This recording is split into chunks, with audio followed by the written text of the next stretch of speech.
और मेरी अशी इच्छा आहे की जर तुम्ही मराठीत बोलला ना तर मला खूप आनंद होईल. नक्कीच चालेल ना? नक्कीच.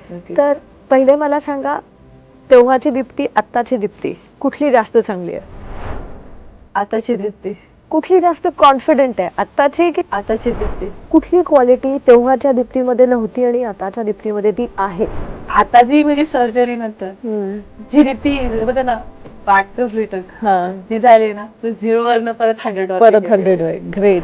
आणि एक म्हणजे जनरली आपण आता बाहेर जातो, फिरतो, तुम्हाला जसं फिरायलाही आवडतं, तर खूपदा असं होतं ना, हे समजतच नाही आपल्याला की काय खाऊ काय नाही खाऊ. तर आता तुम्हाला हा त्रास होतो का की नाही म्हणजे आता वेट लॉस करते तर मला काही खाताच येत नाही? नाही तुमच्या ज्या डाएट चार्ट मध्ये जर हेल्दी फूड आहे, सो तुम्ही जर प्रोटीन एक प्रॉपर इंटॅक्ट करता, सो तुम्हाला एक कळतं की जे 6 मंथ्स मध्ये तुम्ही प्रॉपर नॉलेजेबल होता की कशामध्ये प्रोटीन आहे, कशामध्ये कार्ब्स आहे, तुम्ही काय खाल्लं पाहिजे काय नाही खाल्लं पाहिजे, हे प्रॉपर तुम्हाला गाईड केलेलं असतं.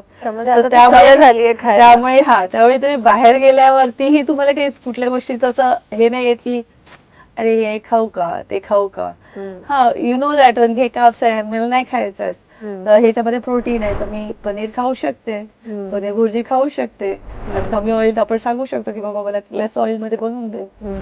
तुम्ही व्हेजिटेबल्स खाऊ शकता, सलाड खाऊ शकता, फ्रुट्स खाऊ शकता, सगळं तुम्ही खाऊ शकता बाहेर जरी असलं असं काही तुम्हाला त्याच्यामध्ये रिस्ट्रिक्शन नाही आहेत की आता मी वेट लॉस जर्नी मध्ये आहे की तुम्हाला असं सो कॉल्ड खूप कॉस्टली फूड आहे ते तुम्हाला खाल्लंच पाहिजे असं नाहीये.